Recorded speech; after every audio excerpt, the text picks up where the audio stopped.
Hello guys, hello my dear lovely students, कैसे हैं आप लोग। I hope you are doing great और आशा करता हूं कि आप सभी का हाल काफी अच्छा होगा। Welcome back once again to an very important and exciting another session on ITI vice principal vacancy 2024।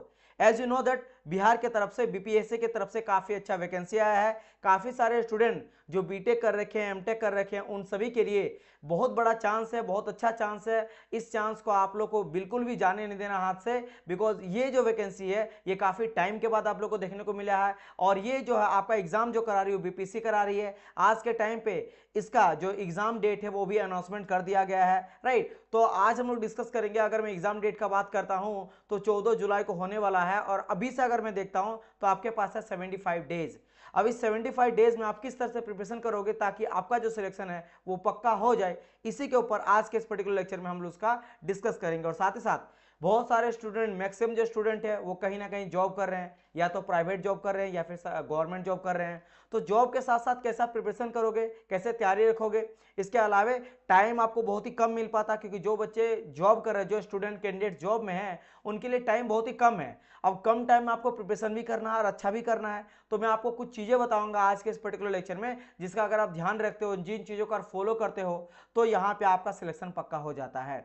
और सेम इसी तरह का बैच हम लोग निकाल चुके हैं, चूंकि एमपी में आया था वॉइस प्रिंसिपल का वैकेंसी, राइट, प्रिंसिपल का वैकेंसी, जिसका हम लोग पूरा इंटरव्यू तक सारा का सारा सिलेक्शन करवाए थे। और वहां भी मैक्सिमम जो कैंडिडेट निकाले हैं जॉब को, वो जॉब वाले ही थे। वो ऑलरेडी कहीं ना कहीं गवर्नमेंट जॉब या प्राइवेट जॉब करते थे, है ना। तो समझ लो कि 8-10 घंटा वो जॉब में जाता था उनका।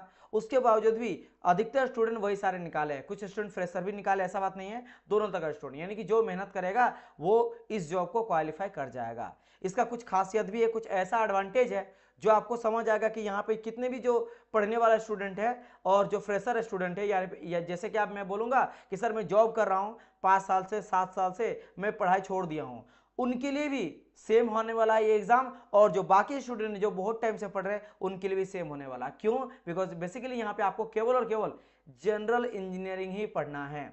अब यहाँ पे केवल जनरल इंजीनियरिंग में बात कर रहा हूँ। जैसे अगर कोई बोलेगा सिविल वाला बच्चा या सिविल वाला कैंडिडेट कि सर सिविल का रहेगा प्लस जनरल इंजीनियरिंग है क्या, या मैकेनिकल प्लस जनरल इंजीनियरिंग है क्या, या इलेक्ट्रिकल प्लस जनरल इंजीनियरिंग है, नहीं। यहाँ पे कोई भी मतलब कोई भी खास पोर्शन का पेपर नहीं लिया जाएगा। सिविल के लिए भी स्पेशल पेपर नहीं है, मैकेनिकल के लिए स्पेशल नहीं है, और इलेक्ट्रिकल के लिए भी स्पेशल पेपर नहीं है। स्पेशल पेपर किसी के लिए भी नहीं है, कोई ब्रांच के लिए नहीं है। अगर आप सिविल से भी बिलोंग करते हो तब भी आपको जनरल इंजीनियरिंग का ही एग्जाम देना टेक्निकल में, जिसमें मैकेनिकल, सिविल, इलेक्ट्रिकल का क्वेश्चन रहने वाला है। अगर आप इलेक्ट्रिकल से हो या मैकेनिकल या सिविल से, आपको सबका देना पड़ेगा, सबका इक्विवेलेंट है। जैसे अगर मैं बोलूंगा कि 100 क्वेश्चन टोटल आ रहा है, तो 33 क्वेश्चन आएगा सिविल का, 33 आएगा मैकेनिकल का, और 33 आएगा इलेक्ट्रिकल का, चाहे आप किसी भी ब्रांच से बिलोंग करते हो। तो यहाँ पे चाहे आप एक्सपीरियंस बच्चे हो, एक्सपीरियंस कैंडिडेट्स हो, या फिर न्यू कैंडिडेट्स हो, या बहुत टाइम के बाद पढ़ाई स्टार्ट कर रहे हो, गवर्नमेंट जॉब वाले हो, प्राइवेट जॉब वाले, सबके लिए ये जो है अग्नि परीक्षा की तरह होने वाला है। अब यहाँ पे आता है कि कंटेंट आप कैसा पढ़ रहे हो, ये मैटर करता है कि आपको पढ़ाया जो जा रहा है। जैसे मान लो हम लोग को टीम इसमें लगी हुई है, हम लोग क्यों लगे हुए हैं, क्योंकि इस तरह का बैच को हम लोग कई बार निकाल चुके हैं। जैसे अभी जस्ट मैंने कहा, अभी जस्ट एक दो कुछ महीना पहले का ही बात है, जो एमपी में आया था आईटीआई प्रिंसिपल का, उसका वैकेंसी को निकाल चुके हैं। वो भी सेम इसी तरह था, है ना, कि काफी टाइम के बाद हो रहा था, मतलब काफी टाइम के बाद, 7-8 साल के बाद उसका पेपर बुलका पूरी तरह से, उसका जो पैटर्न था अलग था, बिल्कुल न्यू पैटर्न था। लेकिन हम लोग किस तरह से लिए, किस तरह से भाई अलग अलग पेपर उठाएं, अलग अलग जो स्टेट में वो आईटी प्रिंसिपल का उसका पेपर को लिया गया, उसके अकॉर्डिंग हम लोग पढ़ा, वो सटीक बैठा, और पूरी तरह से बच्चा का सिलेक्शन भी हुआ। सेम इसी तरह से अब तो हम लोग के पास और एक है ही एमपी का, इसके अलावा उत्तराखंड में हुआ, यूपी में हुआ, बिहार में हुआ, ये सारे को हम लोग यहाँ पे बहुत ज्यादा एनालिसिस करते हैं, टीम पूरा एनालिसिस करते हैं। On the basis of that आपको यहाँ पे क्या क्या कंटेंट को प्रोवाइड किया जाता, ताकि आपको ये ना सोचना पड़े कि पढ़ना क्या है, छोड़ना क्या है। खासकर इस सभी एग्जाम में क्या हो जाता है कि आपको पढ़ने से ज्यादा छोड़ना इंपॉर्टेंट है, क्योंकि पढ़ने के लिए इतना है कि आप गेट और ईएससी लेवल का अगर पढ़ने लोगे तो आप क्या जाओगे, फंस के रह जाओगे, समझ गए। तो आपको उतना भी नहीं पढ़ना और इतना कम भी नहीं पढ़ना कि जेई लेवल का पढ़ना, आपको मिक्स पढ़ना है, समझ गए। कुछ आपका जेई लेवल का थ्योरी पढ़ना है और कुछ गेट लेवल का न्यूमेरिकल भी पढ़ना है, तो दोनों तरह से मिक्स कर पढ़ना है, मिक्स तरह से प्रिपरेशन करना है, उसी तरह का क्वेश्चन भी लगाना है। ये नहीं कि बहुत ही ईएससी लेवल का, गेट लेवल का क्वेश्चन लगाते जा रहे हो तो आप फंस के रह जाओगे। तो इन सब के ऊपर डिस्कस करेंगे आज के इस पर्टिकुलर लेक्चर में। तो आपके लिए ये जो सेशन है ये काफी इंपॉर्टेंट होने वाला है। पहले कुछ कुछ चीजों के बारे में पहले बात कर लेते हैं। जैसे कि ये आप देख सकते हो, बिहार लोक सेवा आयोग की तरफ से वैकेंसी आया है, ऑनलाइन जो इसका आवेदन स्टार्ट हुआ वो 25/3/2024 से स्टार्ट हुआ था। लास्ट डेट जो फॉर्म फिलअप का था वो 16/4 तक था। फिर अगर बात करते हैं यहाँ पे, आप यहाँ पे देखोगे कि एग्जाम डेट का अनाउंसमेंट कर दिया गया है। ठीक है, ये एग्जाम कैलेंडर है ना, बीपीएससी की तरफ से एग्जाम कैलेंडर आया है और इसमें अगर आप ध्यान दीजिएगा तो टेंटेटिव डेट ये दिया गया। टेंटेटिव डेट का अगर बात करते हैं तो ये देखो है ना, सीरियल नंबर 16 जो दिया गया ना, इसमें आपको नजर आ रहा है vice principal in industrial training institute ITI. तो आईटीआई में जो वॉइस प्रिंसिपल का वैकेंसी निकला है, अगर उसका मैं बात करता हूं तो ये देख सकते हो ना, प्रीलिम्स को जो एमसीक्यू एग्जाम होने वाला है ये कब होगा, 14/7 से। ठीक है, तो this is your exam date, this is your exam date. तो ये रहा आपका एग्जाम डेट। अभी मेंस के बारे में कोई डेट का अनाउंसमेंट नहीं किया गया है। रिजल्ट है कि रिजल्ट आपको देख सकते हो कि पक्का 1 महीने के बाद आपको रिजल्ट आ जाएगा, 20/8 में आपको रिजल्ट देखने को मिल जाएगा इसका। ठीक है, इसका इंटरव्यू का बात करा जाए वो भी आपको डेट दे दिया गया है, लगभग देख सकते हो 19/9/2024 के आसपास आप लोग को क्या होगा, इंटरव्यू इसका लिया जाएगा। और फाइनल रिजल्ट जो आएगा वो आएगा कितना, 30/9। यानी कि समझ सकते हो कि इस 2024 के लास्ट लाख होते होते आप यहाँ पे जॉब में लग भी जाओगे। समझ गए? तो बहुत ही फास्ट प्रोसेस होने वाला है और एग्जाम डेट भी अब आ चुका है, सब बच्चे लगे हुए हैं और आप लोग के लिए न्यू बैच भी अनाउंसमेंट कर दिया गया, फ्रेश बैच अनाउंसमेंट कर दिया गया। पूरा अगर लाइव देखना स्टार्टिंग से लेकर एंड तक था तो आप देख सकते हो न्यू बैच के साथ। चलिए अब यहाँ पे अगर मैं सिलेबस का बात करता हूँ तो ये रहा। सबसे पहले आपका रहेगा इंजीनियरिंग मैकेनिक्स, जिसमें ये सभी सिलेबस है ना, general equilibrium, equation, experiment, motion equation, function, power, energy, फिर सर्वे मेजरमेंट है, स्ट्रक्चर ऑफ सॉलिड है, इंजीनियरिंग मटेरियल एंड मैन्युफैक्चरिंग है, engineering economics and management engineering है, ट्रांसपोर्ट फेनोमिना है, इंजीनियरिंग फेनोमिना है, एलिमेंट्री इंजीनियरिंग है, इन्वायरमेंटल इंजीनियरिंग है और यहाँ तक आपका टेक्निकल का। देन ये आ जाता है आपका जनरल एप्टीट्यूड का, और यहाँ पे आ जाता है जनरल एप्टीट्यूड का जो भी सिलेबस है ये कंप्लीट इंग्लिश में दिया गया है, समझ गए। और ये आपका 70 डे का प्लान है, जिसमें सिविल का पीयूष सर लेंगे क्लास, लगभग 1.5 घंटा का क्लास चलेगा। मैकेनिकल का मैं लेने वाला हूँ, 1 घंटा का डेली आपका क्लास रहेगा, है ना, थोड़ा बहुत आगे पीछे वेरी करता है। इलेक्ट्रिकल का बात करा जाए भरत सर लेंगे, 1 घंटा क्लास रहने वाला है। और जनरल एप्टीट्यूड का बात करेंगे तो नवीन सर लेंगे 1 आवर का क्लास। और ये सारे के क्लास जो क्लास है वो आपको लाइव देखने को मिलेगा। सबसे पहली बात आपको बता देते हैं कि जनरल इंजीनियरिंग में कैसा हाल, आपको क्या पूछा जाएगा। पहली बात समझो, इससे पहले कहीं भी एग्जाम हुआ, जैसे हम लोग उत्तराखंड का लिए हैं या फिर मैं बात करता हूँ यूपी का हो गया, बिहार का हो गया या एमपी का हो गया, कैसा था कि सपोज करो आप सिविल इंजीनियरिंग से हो तो सिविल से पहले पूछा जाएगा मेन पूरा एग्जाम और देन जनरल इंजीनियरिंग पूछा जाता था। यहाँ पे क्या है ना कि ओनली आपको जनरल इंजीनियरिंग ही पूछा जाएगा, केवल क्या रहेगा आपको जनरल इंजीनियरिंग, जनरल इंजीनियरिंग। अब जनरल इंजीनियरिंग मतलब क्या है कि आपको मैकेनिकल से भी क्वेश्चन रहेगा, सिविल से भी क्वेश्चन रहेगा और इलेक्ट्रिकल से भी क्वेश्चन रहेगा। तीनों, चाहे आप किसी भी ब्रांच से बिलोंग करते हो, आप अगर इलेक्ट्रिकल से बिलोंग करते हो, मैकेनिकल से बिलोंग करते हो, फिर सिविल से बिलोंग करते हो, आपको तीनों का क्वेश्चन रहेगा, समझ गए। और यही एक पेपर होने वाला, और कोई पेपर नहीं होगा, समझ गए। जैसे अगर बोलेंगे 33 100 में अगर बोलूंगा तो 33 क्वेश्चन आपको यहाँ से देखने मिलेगा, 33 क्वेश्चन यहाँ से देखने मिलेगा और 33% यहाँ पे कुल मिला के आप बोल सकते हो कि 100 आ जाता है, 33.33 करके इस तरह से टोटल आपको 100% क्वेश्चन जो रहेगा वो केवल यही रहेगा और कोई पेपर नहीं होने वाला। बाकी एक नॉन टेक्निकल का रहेगा, वो अलग बात है, इसी के साथ आ जाएगा, जिसमें देख सकते हो ये वाला पार्ट जो है ये आपका सिविल का भी देखने को मिल रहा है और आपका मैकेनिकल का भी देखने को मिल रहा है।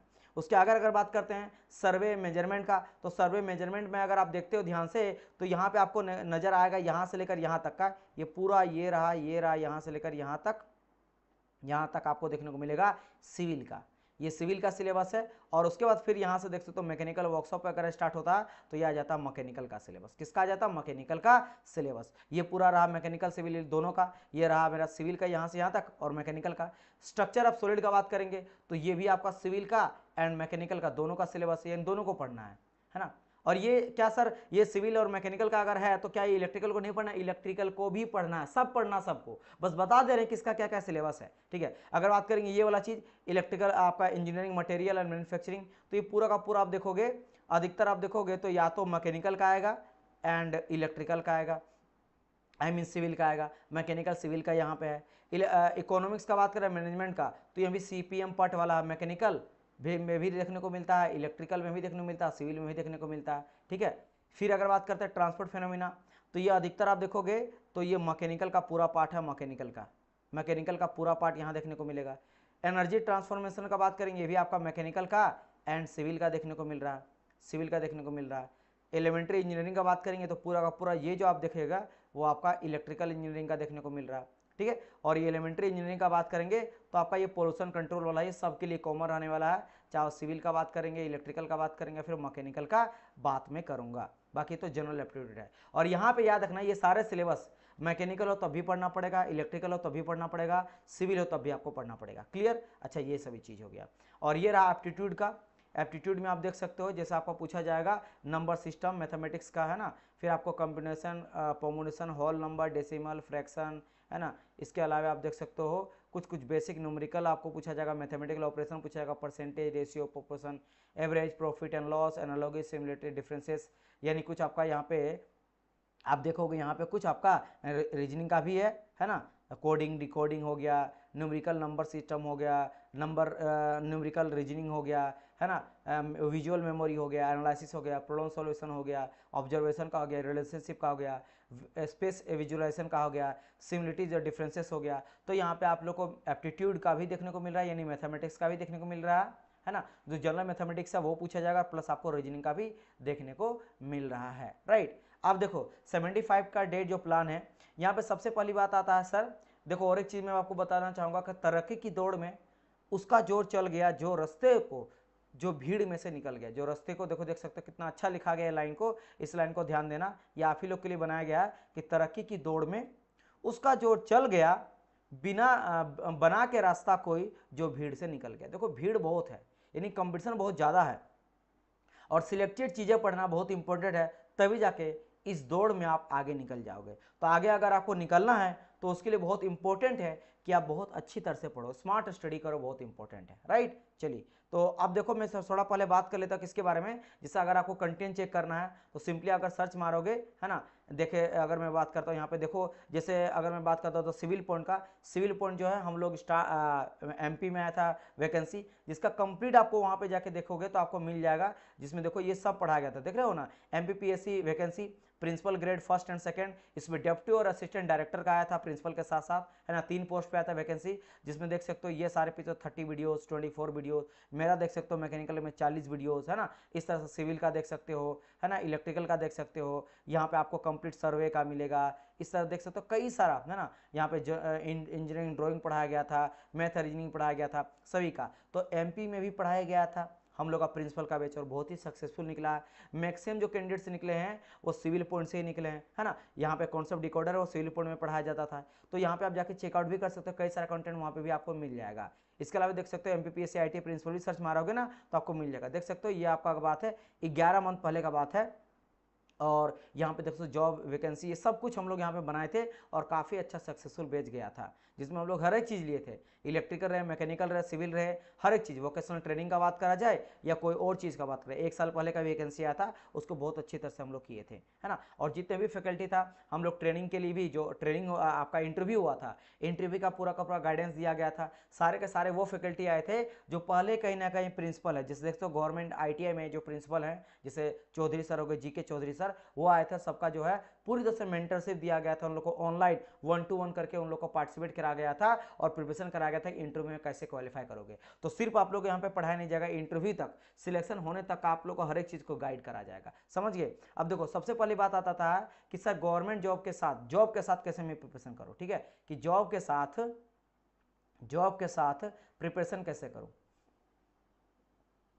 प्रिपरेशन कैसे करूं। देखो उसके लिए सिंपल सा लॉजिक क्या है ना, और टाइम भी आपका काम है, क्यों, क्योंकि अगर आप जॉब कर रहे हो तो सबसे पहली बात तो ये है कि लगभग 8 से 10 घंटा तो आपका जॉब में ही चल जाएगा, 8 से 10 घंटा, क्योंकि 8 घंटा का जॉब रहता है, आने जाने में 1 घंटा और डाल दो, 2 घंटा, तो 10 घंटा आपका हो गया, तो 10 घंटा यहाँ से गायब हो गया।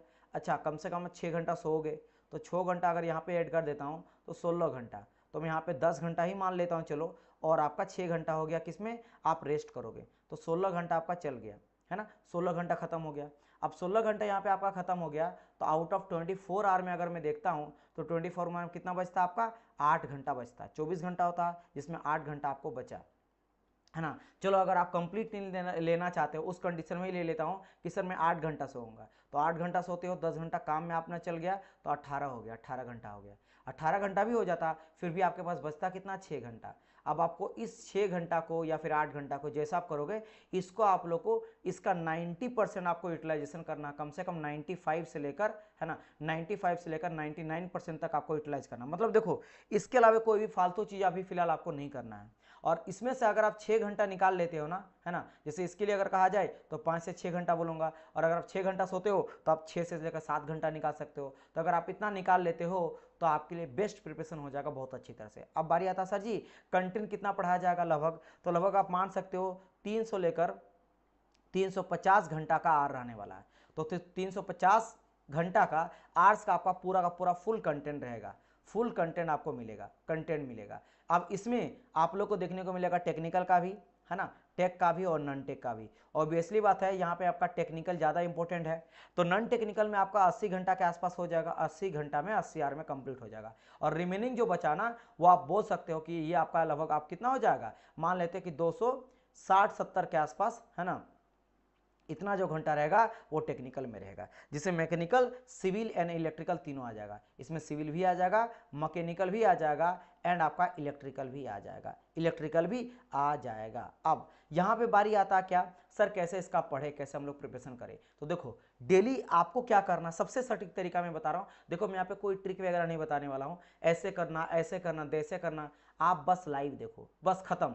अगर आप लाइव देखते हो ना डियर, तो लाइव अगर आप देखते हो, लाइव क्लासेस को अटेंड करते हो, है ना, लाइव क्लासेस को अगर आप अटेंड करोगे तो यहां से आपका अधिकतर काम हो जाएगा। अब मैं क्यों बोल रहा हूं मेरा बात समझना, अगर आप लाइव क्लास डेली देखते हो तो डेली लाइव कितना हो रहा है, जैसे मैंने कहा एक डेढ़ घंटा होने वाला आपका 1.30 आपका होने वाला सिविल का, मैकेनिकल होने वाला 1 घंटा, इलेक्ट्रिकल का होने वाला 1 घंटा। अगर मैं टेक्निकल में ही बात करता हूँ तो 3 घंटा हो गया, नॉन टेक्निकल कोरे का आ गया, तो यहाँ पे 1 2 3 4 4.5 आवर, तो लगभग 4.5 घंटा तो आपका ऑटोमेटिकली डेली देखोगे तो आपका 4-4.5 घंटे का टेंशन खत्म हो जाएगा।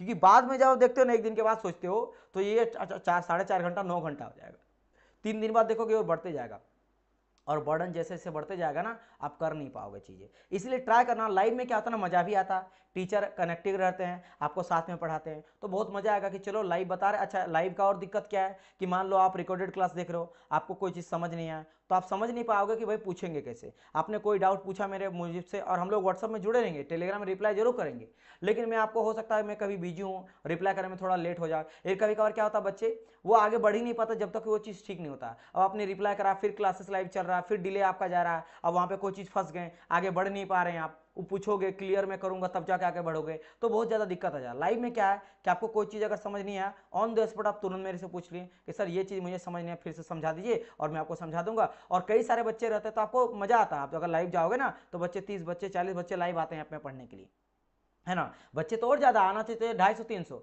लेकिन फिलहाल आते हैं जितने बच्चे कम से कम बहुत मज़ा आता है, सब एकदम अच्छे से पढ़ते हैं, एक दूसरे का हेल्प भी करते हैं क्वेश्चन वगैरह, तो आपको मज़ा आएगा। आपको लगेगा कि नहीं पढ़ाई नहीं कर रहा, आपको लगेगा सब फ्रेंड मिलकर साथ में पढ़ रहे हैं, तो बहुत मज़ा रहता है, बहुत ही इंटरेक्टिव क्लास रहता है। इससे आपका एक जो है ना बर्डन पूरा का पूरा लोड कम हो जाएगा। और जैसे मैंने कहा कि और आपको जैसे मान लो इतना आपने 4.5 घंटा लाइव तो पढ़ लिया, रिवीजन करने के लिए नाइट में जैसे मैंने कहा ना 1 घंटा का जो टाइम मिलता है, उस टाइम को कैसे यूटिलाइज कर सकते हो। जैसे आप मान लो ड्यूटी कर रहे हो, प्राइवेट या गवर्नमेंट जॉब है, अगर आपको आवर्स में ये 10 घंटा का जो मैं टाइम दिया हूँ आपको जॉब के टाइम पे, अगर जॉब का नहीं है जिसका, उसके बाद तो भाई साहब आप आराम से इसका रिवीजन कर सकते हो, बाकी चीजें भी कर सकते हो। नोट्स आपको पूरा का पूरा पीडीएफ नोट्स मिल जाएगा, तो आपको नोट्स का बिल्कुल भी टेंशन नहीं लेना। जो भी क्लासेस किया जाता है उसका नोट्स आपको दे दिया जाएगा, उसको आप सिंपली प्रिंट आउट निकालना और प्रिंट आउट करके अपना तैयारी कर सकते हो। क्वेश्चन भी आपका सोल्यूशन कराया जाता है, एक थ्योरी जब पूरा का पूरा एक चैप्टर कंप्लीट हो जाता है, बीच बीच में कई बार एमसीक्यू क्वेश्चन करा देते हैं, 100 150 200, बोले एक चैप्टर में पूरा का पूरा एक सब्जेक्ट में आप लोगों को 600-700 क्वेश्चन करवाया जाएगा। तो क्वेश्चन भी साथ साथ में कराया जाता है, आपको ढूंढ ढूंढ के कहीं से भी क्वेश्चन करने का जरूरत नहीं है, हर एक चीज आप लोग को दे रहे हैं। नोट्स बनाने का जरूरत नहीं है, आपको केवल वीडियो लेक्चर देखना, आपको प्रिंट आउट निकाल लेना डेली के बेसिस पे, या एक सप्ताह में निकाल लेना जैसा आपको सही लगेगा, या फिर अगर आपके पास डेस्कटॉप से पढ़ने में हेल्प है, आईपैड में या फिर मोबाइल में, तो वो कर सकते हो। मैं कह रहा हूँ जॉब के टाइम पे 10 घंटा में, जैसे आप जाने में आने में जाते हो बाइक से या फिर किसी के थ्रू जाते हो, है ना, उस टाइम पे अगर आपको टाइम मिला आने जाने में, मान लो आप किसी के साथ जा रहे हो या फेयर में जा रहे हो, भाड़े में जा रहे हो, तो जाते आते क्या किए, पीडीएफ निकाले, उसको रिवीजन कर लिए। तो ये जो आपका 1-1.5 घंटा है ना, यहाँ पे आप 2 घंटा अगर निकाले, या फिर जब आपको टिफिन का टाइम मिलता है, जब आपको खाने पीने का टाइम मिलता है ना दोपहर में, उस समय 1-2 घंटा आप पढ़ाई कर सकते हो। थोड़ा आपको टाइम को यूटिलाइजेशन करना पड़ेगा, ये चीज पक्का है। इसके अलावा अगर मान लो ड्यूटी के टाइम पे आपको ऐसा ऑफिस वर्क है जहाँ पे 1-2 घंटा का फ्री टाइम मिल रहा है, उसको आप यूटिलाइजेशन कर सकते हो। और नहीं तो आप नाइट में सोते टाइम आप रिवीजन कर लेना। जैसे 4.5 घंटा आपने पढ़ लिया लाइव, तो 1.5 घंटा और पढ़ना। अगर मैं 6 घंटा ही मान के चलता हूं, तो 1.5 घंटा सोते टाइम क्या करना है, सोते से जस्ट पहले या फिर आप जब उठे, मॉर्निंग में उठे, जैसे मान लो आपको जाना है ड्यूटी और सुबह तो क्लास नहीं चलेगा, तो सुबह में आप मान लो जाओगे 8 बजे ड्यूटी निकलेगा या फिर 9 बजे ड्यूटी के निकले, 6 बजे आप निकले ना, तो 6 बजे उठने के बाद स्टार्टिंग में अभी फिलहाल ट्राई करना कि आप कम से कम काम में ध्यान देना। आप उठे सबसे पहले 1 घंटा कुछ या आधा घंटा ही रिवीजन कर लिए कि कल हम लोग क्या पढ़े थे, उसको थोड़ा आधा घंटा पढ़ लिए, तो थोड़ा आधा घंटा वहाँ पे टाइम मिल गया है ना। फिर खाने लगे, खाते खाते अगर टाइम मिल गया तो उसको ले लिए, या जाते टाइम ड्यूटी जाते टाइम कुछ टाइम मिला वो देख लिए, या टिफिन में देख लिए। तो इस तरह करके ना 30-30 मिनट करके आपको 1.5-2 घंटा मिल जाएगा जो रिवीजन का काम आ जाएगा। तो बस वो 1.5-2 घंटा पे आप रिवीजन कर लिए, या फिर नाइट में करो, मॉर्निंग में करो, या जाते आते टाइम करो, या फिर ड्यूटी टाइम में करो, तो वहां से आप कर सकते हो रिवीजन। और बाकी 4.5 घंटा क्लास लाइव तो हो ही जा रहा है। तो इस तरह अगर करोगे ना, तो ऑटोमेटिकली आपका जो है वो काम बन जाता है। समझ गए मेरी बात की नहीं? कि देखो ना 75 डे है ना, अगर आप डेली 6-6 घंटा करके पढ़ते हो तो आप देखो कितना हो जा रहा है। अगर मैं ऐसे नॉर्मली 70 भी जोड़ के देखता हूं, है ना, क्या हो जाता है, तो आपका 420 आ जाता है। समझ गए, है ना, 420। जबकि पढ़ाना कितना मैं बोला, लगभग 350 घंटा। तो 350 घंटा अगर आप 6 घंटा पढ़ते हो, अगर मैं इसको 5 घंटा भी मान के चलता हूं, 5 घंटा भी मान, देखो अभी तो फिलहाल लाइव 4.5 घंटा का चल रहा है, तो अब मैं 4 घंटा भी, जैसे 5 घंटे मान लेता हूं, तो कितना होता है, देखो पक्का 350 घंटा आपका हो जा रहा है। तो आराम से हो जाएगा, है ना। और कई बार ऐसा आप देखो, अब मैं यहाँ पे बोला 3.5 घंटा और डेली 4 घंटा। कभी कभार जब संडे होता है तो संडे में हम लोग मैराथन क्लास ले लेते हैं। तो भाई साहब अभी 5 महीना में हर एक संडे में 4 संडे आपको देखने मिलेगा। उस 4 संडे में आपका यहाँ पे जैसे 1 क्लास तो मैं इवनिंग में मिलूंगा, जैसे मैकेनिकल का बात करता हूँ, मैकेनिकल का 1 घंटा का मैं क्लास लेते ही लेता हूँ। लेकिन अगर संडे हो जाता, संडे में 2 घंटा का क्लास एक्स्ट्रा ले लेते हैं मैराथन। तो 4 संडे में 8 घंटा डेली आपका एक्स्ट्रा क्लास, हर एक महीना में 8 घंटा का एक्स्ट्रा आपको टाइम मिल गया, है ना। तो इस तरह से आप देखोगे तो अब 3 महीना में हम करेंगे तो आती है 24। तो इस 24 तो आपका और घट गया, तो ये 3.5 घंटा का क्लास है, इसमें 25 और घंटा कर दो, यानी कि 325 घंटा बचा। राइट, समझ गए मेरी बात की नहीं? तो आपको ऊपर से कुछ तो रहेगा, इसमें से 40-50 जो लेक्चर रहेगा वो एमसीक्यू वाला रहेगा। तो इसमें 25 से लेकर 50 लेक्चर मान लो आप एमसीक्यू वाला, और एमसीक्यू वाला में ज़्यादा टाइम नहीं लगता, तो टेस्ट के तौर पे होता है, थ्योरी भी नहीं पढ़ना है, तो आप उसको भी कर लोगे, तो कुल मिला के 250 या 270 के आसपास रहेगा जो एक्चुअल में थ्योरी सेशन रहेगा। तो आराम से आप कर लेना, बस आपको ये ध्यान रखना है कि लाइव में जुड़ना है। अब आप लोग के लिए चैनल के बीच पहला फुल हो चुका, सेकंड में आप जा सकते हो चैनल के बीच सेकंड में, जिसमें कंप्लीट कोर्स आपको मिलेगा जनरल इंजीनियरिंग का और जनरल एप्टीट्यूड का। कोर्स में क्या क्या मिलेगा, लाइव क्लासेस मिलेगा, प्लस रिकॉर्डेड वीडियोस मिलेगा, 5 प्लस एमसीक्यू सेशन मिलेगा सोल्यूशन के साथ साथ, आपको टेस्ट सीरीज मिलेगा लेटेस्ट पैटर्न के अकॉर्डिंग, एग्जाम पैटर्न के अकॉर्डिंग, नोट्स एंड पीडीएफ आपको प्रोवाइड किया जाएगा। कोई भी दिक्कत रहने से इन दोनों नंबर पे आप कांटेक्ट कर सकते हो। राइट, एंड आज है संडे, स्पेशल संडे का ऑफर चल रहा है ना, संडे स्पेशल ऑफर चल रहा है, संडे स्पेशल ऑफर चल रहा है। तो संडे स्पेशल ऑफर लेने के लिए अगर आप आज जाते हो तो 30% का ऑफ आपको मिल जाएगा। केवल आज के दिन है, एक ही दिन है, ये चीज आप लोग का ऑफर है, सिंगल डे ऑफ है। तो अगर आपको आज जाना है तो आज जो है 30% का ऑफ हो जाएगा, आप जा सकते हो और कोर्स को एनरोल कर सकते हो। तो ये रहा अपडेट। मुझे उम्मीद है कि आप लोग को सेशन पसंद आया होगा। अगर कोई डाउट रहे तो जैसे मैंने कहा, आपको सबसे पहली बात तो कॉन्सेप्ट डिकोडर का ऐप को डाउनलोड करना पड़ेगा गूगल प्ले स्टोर से, और आपको लॉगिन ले लेना है। लैपटॉप में लॉगिन कर रहे हो तो लैपटॉप में लॉगिन करने के लिए आपको classplus.web.login पे जाना है। फिर यहाँ पे QR कोड जो है DOHTO डालना है और आपको लॉगिन हो जाएगा। वहाँ से आप लैपटॉप से भी देख सकते हो और मोबाइल के थ्रू डायरेक्ट आपको लॉगिन लाना अपने नंबर से, वहाँ से आपका काम बन जाएगा। और कोई भी दिक्कत होने से ये 2 नंबर है, इन दोनों नंबर में आप कॉन्टैक्ट कर सकते हो। कोई भी दिक्कत रहने से आप लोग को वहाँ पे डाउट को क्लियर करवाया जाएगा। चलिए डियर स्टूडेंट, मिलते हैं हम लोग लाइव क्लास में, तब तक के लिए goodbye and God bless you all. Thank you so much for watching.